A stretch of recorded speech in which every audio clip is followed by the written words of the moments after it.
ছাতাটা নেবো তো, তোর ছাতা নেবো তো, হ্যাঁ তোর ছাতা নেবো। আর অটোয় করে কিরকম করে চলে যাবো, ঘুম করে চলে যাবো। কিরকম করে যাবো, ঘুম করে চলে যাবো, তাই তো? কি রে বাবু, ডগি ডগি ডগি। বাবা এখানে এখানে, এ বাবা দিদুন চলে গেল, এই দেখ তাড়াতাড়ি আয়, দিদুন চলে যাচ্ছে বাবু। দাঁড়া মামা।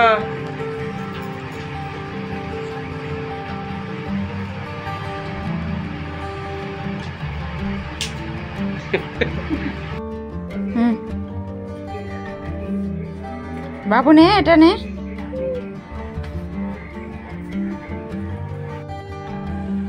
তো দেখো রেডি হয়ে গেছি, আর কালকে যেহেতু ওই বাড়ি চলে যাব মানে শ্বশুর বাড়িতে, সেই জন্য আজকের মার সাথে একটু ঘুরু করে আসছি।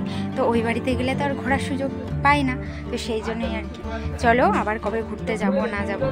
আর টুকটাক কেনাকাটারও ছিল, দরকার থাকে না, ওই ঘোরার জন্য আর কি দরকার খুঁজে নিতে হয়, এইরকম ব্যাপার আর কি। তো চলো, মেঘ করে আছে, জানি না বৃষ্টি হবে কি হবে না।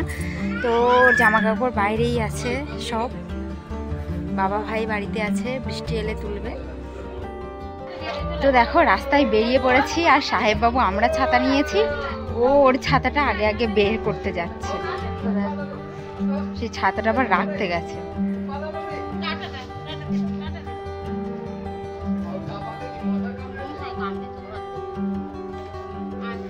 তো ওই আসছে দুজন মিলে, আর রাস্তায় বেরিয়ে তোর দেখো ছোটাছুটি করতে আরম্ভ করে দিয়েছে।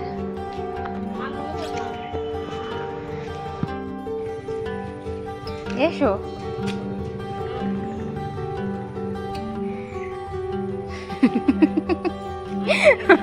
হাসি দেখো,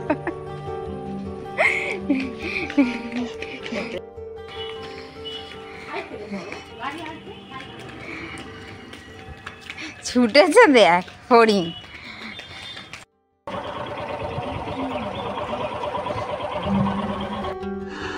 তো আমরা ফাঁকা অটো পেয়েছিলাম, তাই অটোতে উঠে গেছিলাম। আর দেখো এই কুর্তিটা পরে আছি, এটা পলাশি এনে দিয়েছে আমাকে। আর মা দেখো অটোতে না উঠতে উঠতেই টাকা বের করা শুরু করে দিয়েছে। মার এটা বাজে অভ্যাস যে উঠেই টাকাটা বের করে নেয়, হারিয়েও যেতে পারে তাই না, নামার সময় বের করলে আমার মনে হয় ঠিকঠাক। তো যাই হোক দেখো সাহেববাবুকে মাঝখানে বসিয়ে নেওয়া হয়েছে, আর ওর জামার মধ্যে যেগুলো আঁকা আছে না ওইগুলোই ও বারবার দেখছে, তো ওগুলোই দেখতে থাকে। আর বাইরে মা ওকে ডেকে ডেকে দেখাচ্ছে যে একটা ঘোড়া ছিল, তো ঘোড়াটা ভালো করে নেওয়া হয়নি ভিডিওর মধ্যে। তো এই জায়গাগুলো আমার খুব প্রিয়, মানে অনেক স্মৃতি আছে। আগে পড়তে যেতাম, তো পড়তে থেকে এই রাস্তা দিয়েই যেতাম, এই রাস্তা দিয়েই আসতাম বন্ধুদের সাথে, কত স্মৃতি, কত হাসি ঠাট্টা করে এই রাস্তা দিয়ে আসতাম, সেগুলোই মনে পড়ে। যতবারই যাই এই রাস্তা দিয়ে ততবারই সেই সব কথাগুলোই মনে পড়ে, আর খুব মিস করি সেই পুরনো দিনগুলো। আর মার সাথে বেরোতে তো আমার বরাবরের জন্যই ভালো লাগে। তো মার সাথে বেরোলে আমি নিজের ইচ্ছে মতো ঘুরতে পারি, নিজের ইচ্ছে মতো জিনিসপত্র কিনতে পারি। তো সব কিছু তো আর কেনা সম্ভব নয়, যেগুলো পছন্দ হবে বা যেগুলো কি বলবো লাগবে, সব জিনিস তো নেওয়া তো সম্ভব না আমাদের মতো মধ্যবিত্ত ঘরে। তো দেখো এখান থেকে মা দুটো ওড়না কিনে দিয়েছিল। তো আজকের এসেছি, সত্যি কথা বলতে মা আমাকে রাখি আসছে সামনে, তো রাখিতে ভাই আমাকে দেবে গিফট, সেই জন্য জামা ওড়না লেগিংস এগুলোই কিনতে এসেছিল মা। আর এখানে দেখো এই ঘড়িগুলো খুবই সুন্দর লাগছিল, কিন্তু এতটা একটু দাম বেশি বলছিল, সেই জন্য একটা কম দামের উপর থেকেই ঘড়ি আমরা নিয়েছিলাম, তো চলার মতোই আর কি। কিন্তু ওই ঘড়িগুলোই আমার সব থেকে বেশি সুন্দর লাগছিল, আর মারও ওই ঘড়িগুলো খুবই পছন্দ হয়েছিল। আর এখানেই দেখো ঘড়ির দোকানের অপোজিটেই একটা চার দোকান আছে। তো চা মানে কি, মানে ওই শুকনো চা বিক্রি, তো এখানেই আর কি আইসক্রিম বিক্রি হয়। আর আমি বারুইপুরে এলে এখান থেকেই বেশি আইসক্রিম খাই, তো খুবই ভালো লাগে, এর টেস্টটা খুব ভালো মানে আইসক্রিমে পাওয়া যায়, সেই জন্য। তো তো আইসক্রিম খেতে খেতে আমরা যাচ্ছি একটু সোনার দোকানে, কারণ সোনার দোকানে একটু পলাশের জন্য যে ব্রেসলেটটা নিয়েছিলাম তো সেটা একটু বড় হয়ে গেছে। তো নতুন জিনিসের একটু ইউজ করার ফলে ওগুলো একটু গাঁটগুলো ছেড়ে যায়, তো সেই জন্যই বড় হয়ে যায়, ওটাকেই আর কি ছোটো করাতে নিয়ে যাচ্ছি। আর আমার ভাইয়ের একটা আংটি, মানে মুক্তোর আংটি, তো সেটাই আর কি ঠিক করাতে যাচ্ছি, মুক্তো উঠে চলে গেছে সেই জন্য। তো সাহেববাবুকে আইসক্রিমটা দিয়ে বসিয়ে রেখেছিলাম, কারণ অনেকক্ষণ এখানে দাঁড়াতে হয়েছে। বুঝতেই পারছো, কোনো কিছু জিনিসপত্র কেনা ব্যাপারটা আলাদা, আর সেটাকে ঠিক করতে আসাটাও একটু সময় সাপেক্ষ। তো সেই জন্য আমিও এখানে বসে বসে আইসক্রিম নিয়েই খাচ্ছিলাম। তো এখানে যে কাকুটা থাকে ওনার ছেলেই আজকের এসেছিল, কাকুটা আসেনি।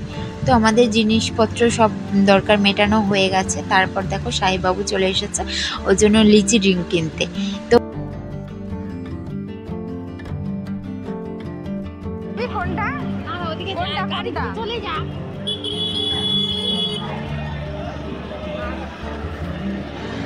আর সাহেববাবুর সাথে মা বেরোলে মার প্রচণ্ড কষ্ট হয়, বুঝতে পারি, খুব ঘেমে স্নান হয়ে যায়। আর এটা তো কি বলবো, রাস্তাঘাটে গাড়ি ঘোড়া তো সবসময় চলতেই থাকে, তো এই রাস্তাগুলোতে তো আর বাচ্চাদের ছেড়ে দেওয়া যায় না, সবসময় কোলেই রাখতে হয়। তো সেই জন্য মার প্রচণ্ড কষ্ট হয়, কিন্তু সাহেববাবুকে নিয়ে মা ঠিক বেরোবে, মাই বয়ে বয়ে বেড়াবে, কিন্তু মাই নিয়ে বেরোবে। যতই বলি যে তুমি এত কষ্ট করে কেন নিয়ে যাও, তো বলে না ওর ভালো লাগবে। তো এটাই হলো ব্যাপার। আর দেখেছো এত খেলনা আছে, কিন্তু সেই মানে বেলুন টাইপের এইগুলো যেগুলো ফুলিয়ে বিক্রি করে, তো সেগুলোই নেওয়ার জন্য আর কি পাগল হচ্ছে, এই ঘোড়াটা নেওয়ার জন্য। রাস্তার ওপার থেকে ঠিক দেখতে পেয়েছে, মাকে নিয়ে ঠিক চলে এসেছে। তো আমরা এখান থেকে ডাল বড়া নিয়ে নিলাম, আর ওই বললাম মার প্রচণ্ড কষ্ট হচ্ছে, মা বাইরে বেরোবে, একটু ঘুরে টুরে বলবে চল তাড়াতাড়ি বাড়ি চল। আর এখানে দেখো মা আমার জন্য চলে এসেছে কুর্তি নিতে, তো এই কুর্তিটাই নেওয়া হয়েছে। আর এখন আর তোমাদের সেরকমভাবে দেখাবো না, একেবারে রাখির দিন তখন পরে তোমাদের দেখাবো যে কি দিল ভাই, মানে এটাই দিয়েছে, এটাই কিনেছে আমার জন্য। আর এখানে দেখো আমরা চলে এসেছি ফুচকা খেতে। ফুচকার দাম যে হারে বেড়ে যাচ্ছে, হয়তো একদিন সোনার থেকে ফুচকার দামই বেশি হবে, সে বিষয়ে হয়তো আমার সন্দেহই নেই। তো দেখো এখানে বসে গেছি, আমি প্রথমে খেয়ে নিয়েছি, তারপর মা গিয়েছে সাহেববাবুকে নিয়ে ফুচকা খেতে। তো ও যতই জ্বালাক, আমার মা ওকে কোনো মতেই ছাড়বে না। তো আমাদের তো সব দরকার মেটানো হয়ে গেছিলো। তারপরে দেখছিলাম মাইকে হাঁকাহাঁকি করছিল, পুজো হচ্ছে সোমবার, তো তো সেই জন্যই আর কি পুজো দেখতে চলে এসেছিলাম আমরা। আর এখানে ভোগও বিতরণ করা হচ্ছিলো, তো ভোগ ওখান থেকে আমরা ভোগ টোগ কিছুই খাইনি, কারণ তারা ছিল ওই। আর এখানে হলো শিব পার্বতীর মন্দির আছে, তো সেখানেই আর কি পুজো হচ্ছিল। তো এখন বাজে 7:05, আর এইমাত্র বাড়িতে ফিরলাম।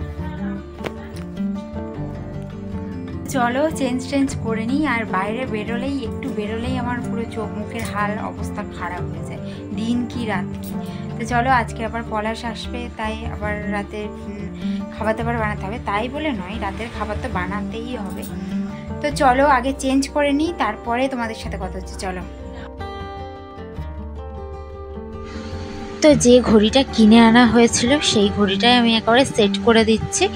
আর একটা জিনিস যেখানে থাকে, অভ্যেস যেটা মানুষের বলে, তো সেই অভ্যেসটা থেকেই যায়, তাই না?